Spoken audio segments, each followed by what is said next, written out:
today in particular was a huge lift. And again, I respect these guys are the ones on the field playing. I'm standing on the sideline, Dana. So it's different for me. There's an added dimension for them on the field. So I'll just yield to Josh, and you can explain. Yeah. Again, Mario talking to us as a team, and the things that he kind of told us, and well, he didn't tell us, he demanded us.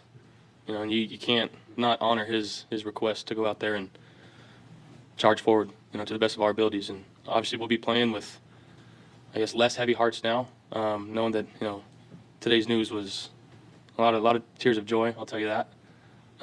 But to know that that's what he wants, that's what his dad wants, I think guys are excited to get out there.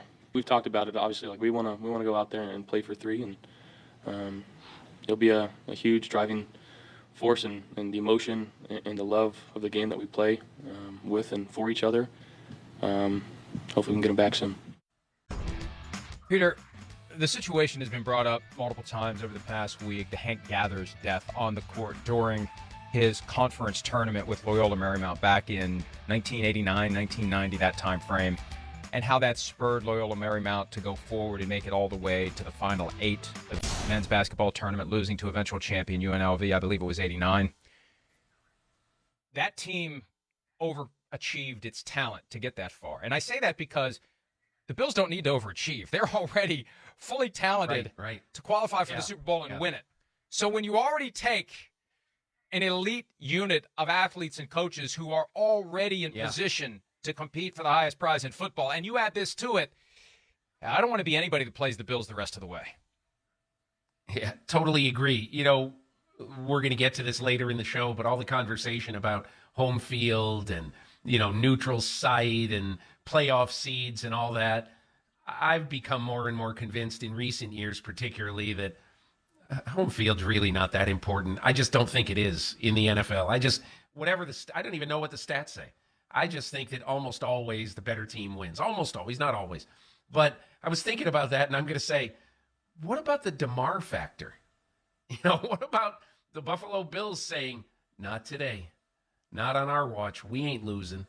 And look, that stuff, you play Joe Burrow and Patrick Mahomes, it doesn't always work for the best that way. But to me, this is not a detriment. The heavy weight that they're going to all feel and the tears that I'm sure that some of these players will shed on Sunday before they play the New England Patriots. The emotion it will take to go out and play this game. But I just believe that that entire Buffalo Bills team will sleep incredibly soundly on Sunday night because they will know that they will have given every ounce they had to try to win that game on Sunday.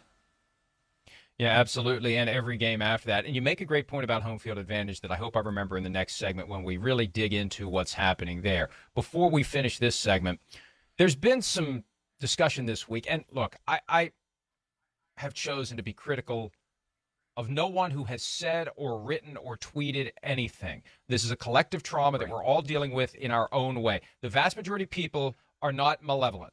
The vast majority. The vast majority of people in this business are not malevolent. People just do the best they can under the circumstances they're given. There have been some unfortunate things that have been said. There have been some bizarre takes I've heard. There have been people who have gotten their noses bent out of shape over very trivial things unrelated to Damar Hamlin this week. It's like, is there no awareness of the situation or the perspective that we're currently in? That said, there has been a take bubbling around out there that T. Higgins is in some way to blame because he dropped his helmet into the chest of Damar Hamlin. I've been very confused by that. Everything about that play looked like a routine football play that we see all the time. Here is Josh McDermott, or not, I'm sorry. I'm between talking about Sean McDermott and Josh Allen. I have merged them into one person. Here is Josh Allen at the conclusion of his press conference yesterday, defending T. Higgins against this scattered idea that's out there that this was in some way his fault. I do want to say one more thing. I haven't reached out to T. I hope that, he got some relief today. And I don't know, I saw some stuff on Twitter, and people should not be attacking him whatsoever. And I'm glad that Damar's family came out and said that. And hopefully he found some relief today because, again, that's a football play. And I hope that he doesn't hold that upon himself because, again, there's nothing else that he could have done in that situation. So I just wanted to say that too. Well said by Josh Allen. And I think it's something T. Higgins needed to hear, Peter, because how can you not feel responsible? You're naturally going to feel responsible even if you're not. And you need someone to say to you, it's not your fault. T, it's not your fault. You don't need to turn on TV and have someone say, I think it's his fault. So, again, people are just doing the best they can with the tools they have to navigate a very difficult week. I'm not suggesting anyone was malevolent, but I just think it's harmful at a time when the guy is surely thinking it's his fault to have anyone suggest that maybe it is. It clearly wasn't, isn't, and there's nothing he should feel guilty about. Mike, can I give you an overriding point about the last 5 days?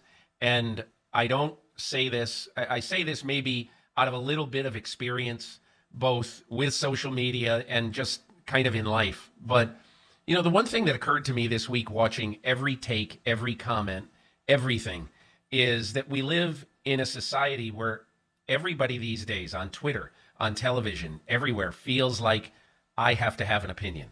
I must be heard. And, you know, Mike, sometimes silence is golden. And I believe after this week that if there are people who just need to look at their Twitter feed and to look and see the 78 times that they've tweeted this week, they just need to look at it and say, you know, maybe I'd be better off just not maybe sitting this out. If there's some information, you know, that's great. We all know that everybody is sad about DeMar Hamlin. And I don't mean that you know, one or two tweets, but what really hit me this week, and Paul Kuharski wrote about it, I thought eloquently in Tennessee this week. He said, you know, sometimes it's good just to sit this one out and just to let the world go by and just to let life happen for a little while. You don't need to fill the space of just talking or just commenting for no specific reason. And look, and that has something to do with T. Higgins, but it has something to do with the way our society is and the way the modern media is. For some reason, we've got to the point, especially in the age of Twitter, where we feel that it's important that we are heard at all times. And it really isn't that important.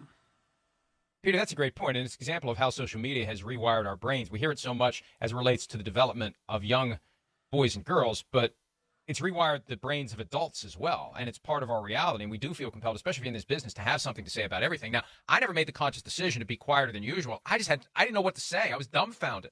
I was scared, I was concerned, and I didn't think I could articulate anything. And I remember very vividly Tuesday morning as we struggled through 1 hour of a show. I didn't know what I was going to say. I didn't know what to say. I didn't know what could be said. We didn't know anything. Right. We were just waiting and watching and worrying, and people wanted to hear from the folks in the media who are supposed to have something to say. But you're right. There are times where you don't have anything to say, and if you don't have anything to say, don't force it. And you don't have to have a comment on every single thing, especially when it's a grave situation like this. Let's go ahead and take a break. When we return, we're going to delve into what the NFL is in the process of deciding to do. And there are some very fascinating nooks and crannies about how this piece of sausage is being made or not made. No question about it. Talk about that. Before we go, though, here's the house Peter was talking about in Buffalo. And it's just an example of the time that people will spend and devote to a team that brings a community together and holds it together. And I would say that the Buffalo community and the rest of Western New York as together as it has ever been this morning. We'll be back with more PFT Live.